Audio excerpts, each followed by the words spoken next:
Okay, we're going to get right into the polynomials unit. Poly means many, so we have many terms. Polynomials have many terms.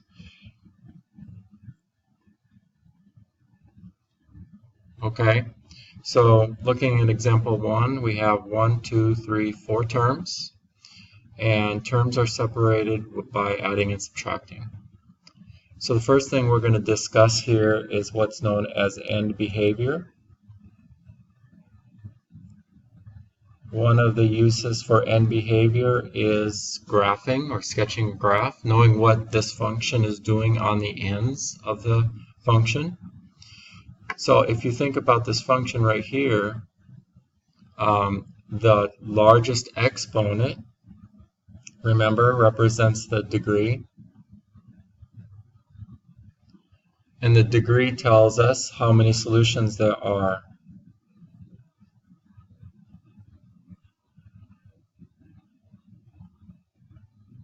Okay. It also tells us what the function is doing on the ends. So if you recall, it's up on the poster in the classroom. This is a cubic function. Okay. The parent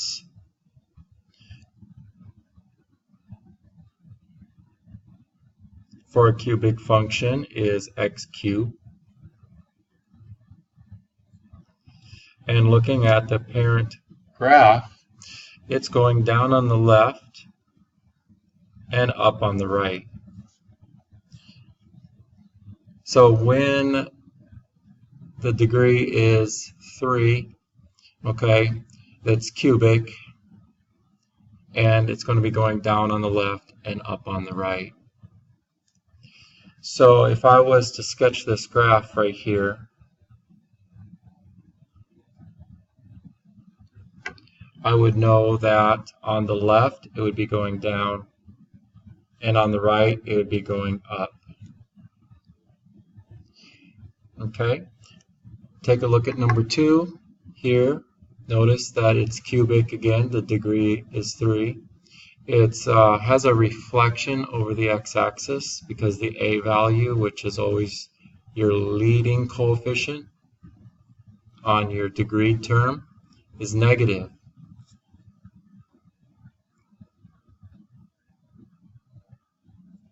So since it's reflected, it's going to be going up on the left and down on the right.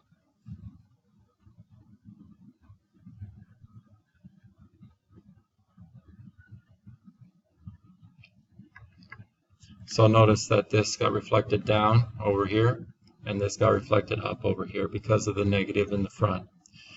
So looking at a polynomial, you can look at your degree term, look at the sign, and you can determine what it's doing on the ends. So let's look at a couple more examples.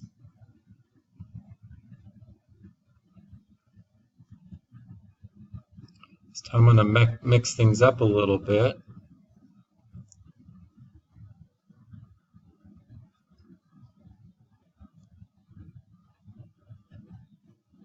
Okay, so what we want to find out here is, first of all, what's the degree? Well, again, you look for the largest exponent.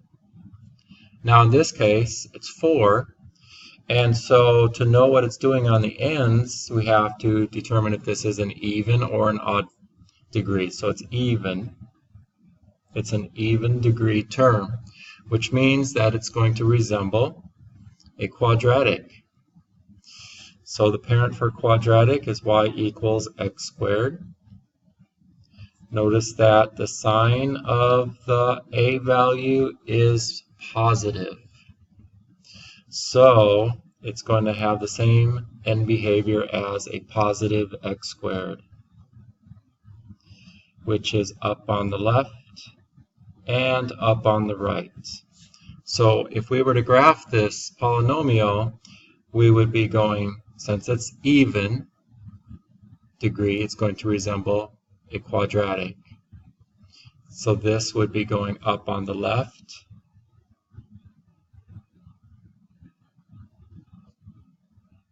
and up on the right. It's going to be doing something in here that's going to be a little bit different than the quadratic because it has all these other terms. Okay, let's look at another example.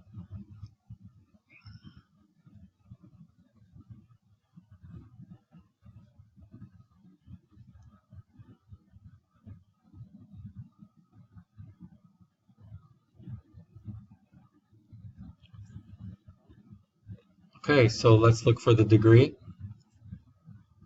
Largest exponent. Okay, this time it's odd.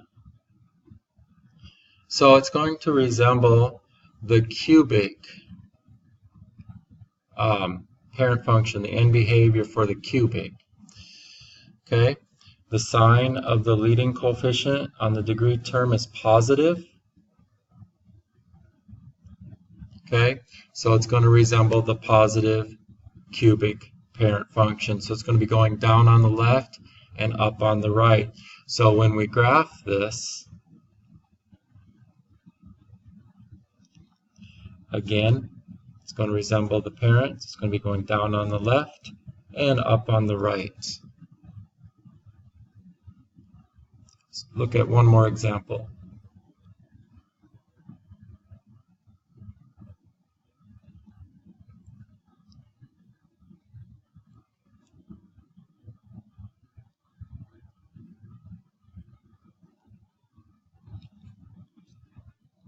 So a polynomial, we have three terms. The degree is 10.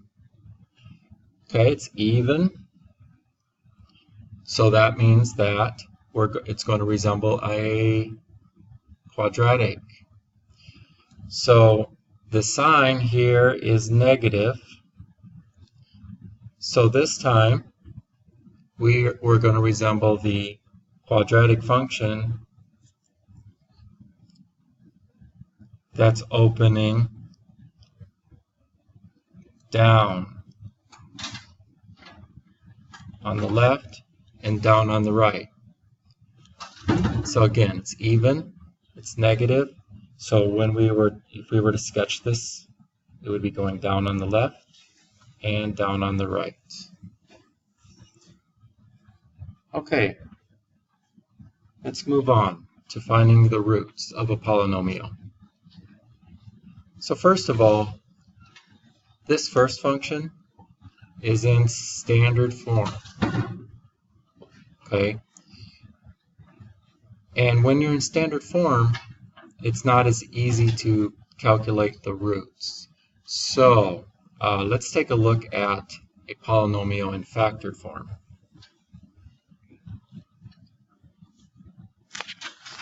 This paper's all dirty for some reason. Let's go to a clean sheet, shall we? Okay, so let's look at a polynomial in factored form.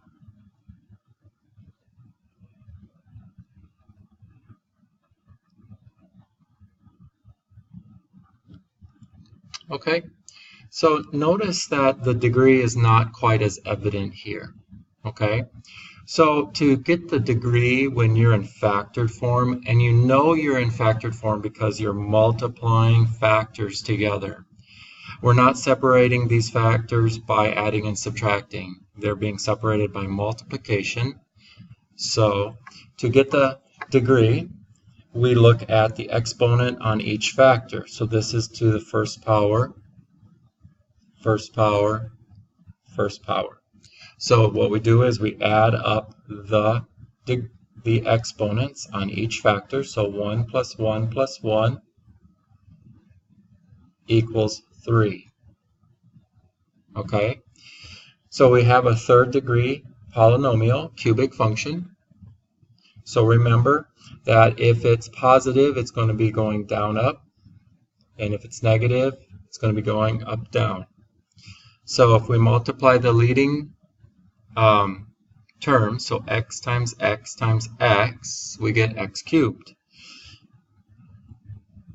And it's positive, so it's going to be down on the left, up on the right.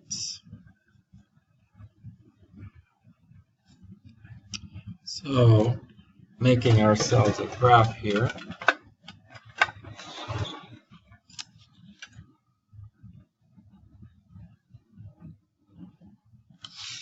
First thing we want to do, we know it's going down on the left, up on the right. Okay, but before you put your arrows on your graph, let's find out where the roots are. So just like with a quadratic, we're going to set each factor equal to 0. So we have x plus 1 equals 0, x minus 3 equals 0, and x equals 0. Okay, so we have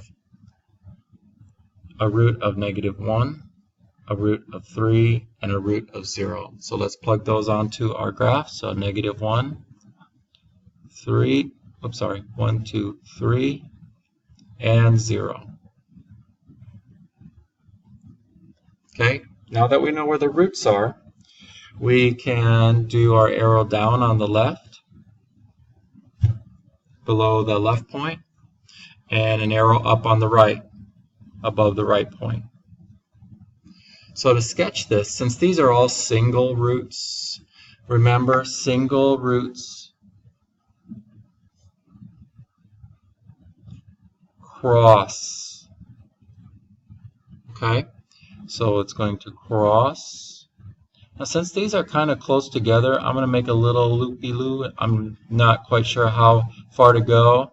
Right now I'm just doing a sketch. These are further apart, so this loop is going to be a little bit bigger, and crosses, and there you go. So there's an approximate sketch of this function. Okay, let's look at another example. So what happens if we have a function in standard form? So let's say we have x to the 4th minus 6x squared. So what we need to do here is we need to, first of all, draw our graph. And then secondly, this is something new, so pay close attention here. We're going to have to factor this, because right now we're in standard form.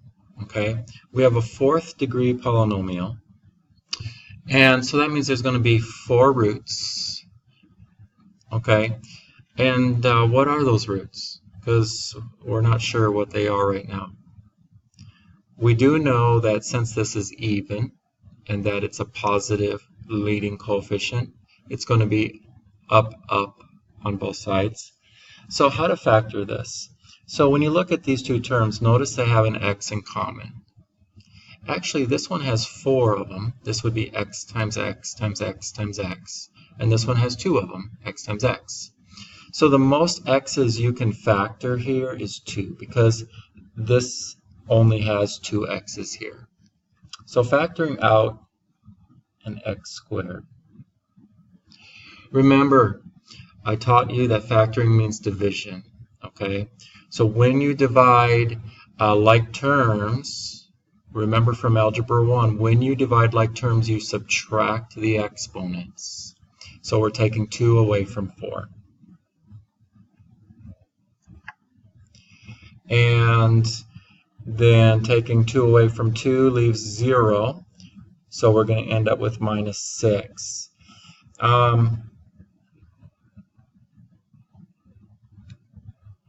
That's fine.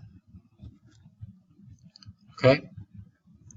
So the next thing we want to do is solve. So we're going to set each factor equal to 0.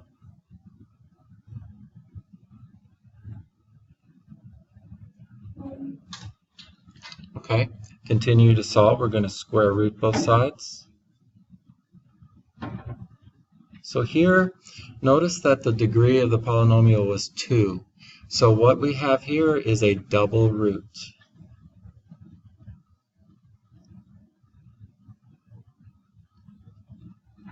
Okay, and solving this one, adding 6 on both sides, square rooting. We get x equals plus or minus the square root of 6. So I'm running out of time, so I think I will finish this up in class tomorrow. So I'll see you tomorrow.